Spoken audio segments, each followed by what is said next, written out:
क्या आप हर बार ट्रेड में लेट एंट्री लेते हो? एमएसीडी तो यूज करते हो, लेकिन डाइवर्जेंस का सही फायदा नहीं उठा पा रहे? तो ये वीडियो आपकी ट्रेडिंग गेम को बदल सकता है। आज मैं बताने वाला हूं एक ऐसी सिंपल लेकिन पावरफुल एमएसीडी डाइवर्जेंस स्ट्रेटजी जो आपको सिखाएगी परफेक्ट एंट्री लेना, लॉस अवॉइड करना और कॉन्फिडेंस के साथ ट्रेड करना। वीडियो को अंत तक जरूर देखना, क्योंकि रियल चार्ट एग्जाम्पल के साथ सब कुछ स्टेप बाय स्टेप समझाया गया है। चलिए शुरू करते हैं। शेयर बाजार में हेड एंड शोल्डर पैटर्न को सबसे लोकप्रिय रिवर्सल चार्ट पैटर्न के रूप में जाना जाता है। ये चार्ट पैटर्न लोकप्रिय होने से इसे ट्रेड करते समय बहुत से नए ट्रेडर गलतियां करते हैं। आज के इस वीडियो में हम हेड एंड शोल्डर पैटर्न के बारे में जानते समय मुख्य 4 चीजों को ध्यान में रखेंगे। Number 1, head and shoulder pattern क्या होता है और इसे कैसे पहचानते हैं। नंबर 2, ट्रेड में एंट्री कहां करें। नंबर 3, स्टॉप लॉस कहां पर सेट करें। और नंबर 4, प्रॉफिट टारगेट क्या रखें। सबसे पहले हम हेड एंड शोल्डर पैटर्न कैसे काम करता है इसके बारे में जानेंगे। इस पैटर्न में कुल 4 पार्ट्स होते हैं। पहला लेफ्ट शोल्डर, फिर हेड और बाद में राइट शोल्डर और सबसे आखिर में एक नेक लाइन। कुल मिलाकर इन 4 पार्ट्स को मिलाकर ये पैटर्न बनता है। चार्ट पर देखने में ये पैटर्न बहुत ही सिंपल दिखता है। इस चार्ट में प्राइस अप ट्रेंड में मूव कर रही है। मार्केट में कोई भी ट्रेंड हो, प्राइस कभी एक सीधी रेखा में ऊपर नहीं बढ़ सकती। प्राइस को अगर अपना अप ट्रेंड कंटिन्यू करना है तो उसे हायर लोज का फॉर्मेशन बनाते हुए आगे बढ़ना होगा। यहाँ इस चार्ट में प्राइस एक अप मूव देने के बाद ऊपरी लेवल्स पर सेलर्स मार्केट में अपनी एंट्री बनाकर प्राइस को फिर से एक बार नीचे खींचते हैं, लेकिन सेलर्स की संख्या कम होने से चार्ट पर छोटी छोटी कैंडल्स बनती है और प्राइस धीरे धीरे एक टाइट रेंज में कंसोलिडेट होते हुए नीचे आती है। निचले लेवल्स पर एक बार फिर से बायर्स मार्केट में अपना डोमिनेंट बनाए रखने के लिए फिर से बाइंग करते हैं, जिससे प्राइस पिछले हाई को तोड़ते हुए एक नया हाई बनाती है। लेकिन ऊपरी लेवल से फिर से सेलिंग प्रेशर आने से प्राइस एक बार फिर से डाउन साइड मूव करती है और प्राइस अपने पुराने स्विंग लो तक वापस आने से इस लेवल पर एक सपोर्ट एरिया बनता है, जिसे हम नेक लाइन कहते हैं।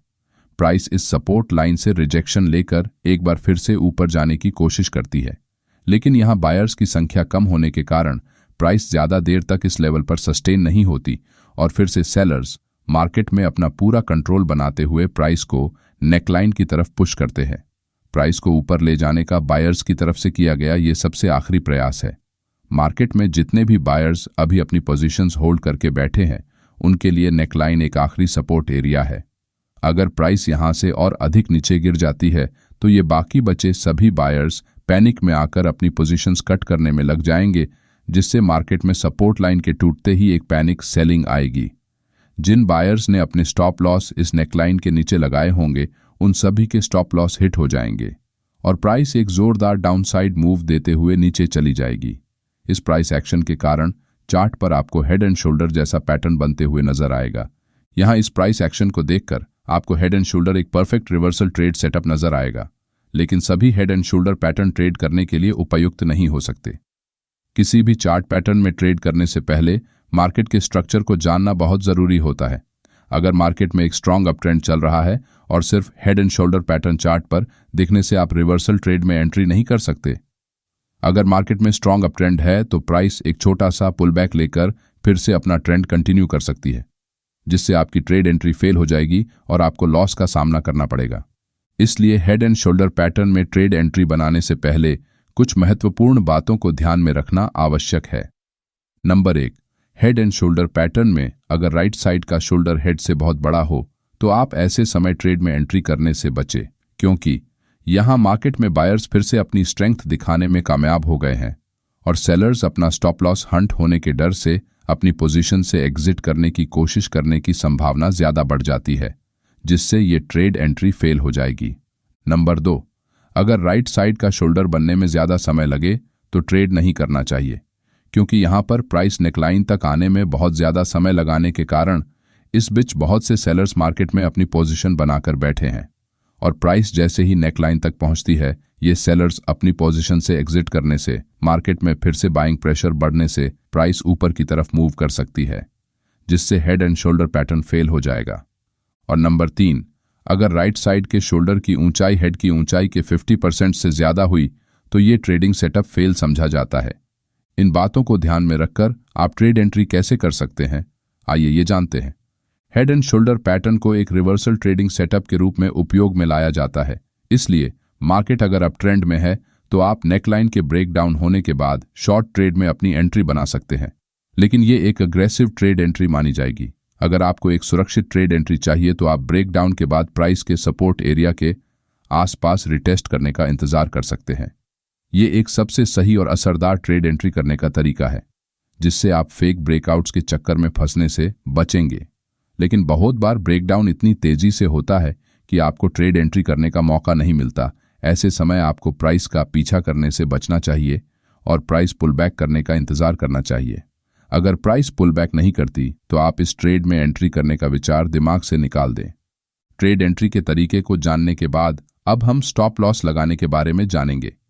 हेड एंड शोल्डर पैटर्न में आपको अपना स्टॉप लॉस ऐसे एरिया में रखना होगा। अगर मार्केट वहां तक मूव करती है तो आपका ट्रेडिंग सेटअप फेल हो जाएगा। इसका मतलब आपका stop loss head and shoulder pattern को ट्रेड करते समय पिछले स्विंग लो से कुछ ऊपर के एरिया में प्लेस करना होगा।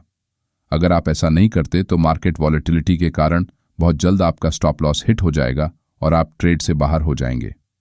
अगर आप एग्रेसिव ट्रेड एंट्री करते हैं तो आपको स्टॉप लॉस पैटर्न के राइट शोल्डर के हाई के ऊपर लगाना होगा। इससे आप स्टॉप लॉस हंटिंग से बचे रहेंगे।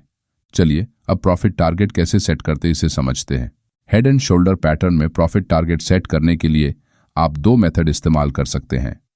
नंबर 1 प्राइस प्रोजेक्शन मेथड, जिसे हम फिक्स टारगेट मेथड कहते हैं, और number 2 trailing stop loss method. पहली मेथड में हम हेड एंड शोल्डर पैटर्न के बारे में ब्रेकआउट के बाद प्राइस और कितना आगे मूव कर सकती है ये फिक्स करने के लिए हेड के हाई से नेकलाइन तक की दूरी नापेंगे। उसके बाद उतनी ही दूरी का टारगेट हम अपनी एंट्री के बाद सेट करेंगे। इस मेथड को प्राइस प्रोजेक्शन मेथड कहा जाता है।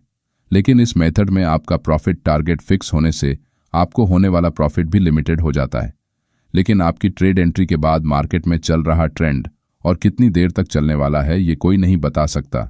इस पूरे ट्रेंड को कैप्चर करने के लिए आप ट्रेलिंग स्टॉप लॉस मेथड का इस्तेमाल कर सकते हैं, जिससे आप ज्यादा से ज्यादा प्रॉफिट गेन कर पाएंगे। ट्रेलिंग स्टॉप लॉस का इस्तेमाल करने से आप पार्शियल प्रॉफिट बुकिंग करके अपने प्रॉफिट को सिक्योर कर सकेंगे। अगर आपको इस वीडियो से कुछ नया सीखने को मिला हो तो एक लाइक जरूर करें। कमेंट में बताइए कि अगली स्ट्रैटेजी किस पर चाहिए, और ऐसे ही पावरफुल ट्रेडिंग स्ट्रैटेजीज के लिए चैनल को सब्सक्राइब करके बेल आइकॉन दबाना ना भूलें। मिलते हैं अगले वीडियो में, तब तक के लिए सेफ ट्रेडिंग और स्मार्ट लर्निंग।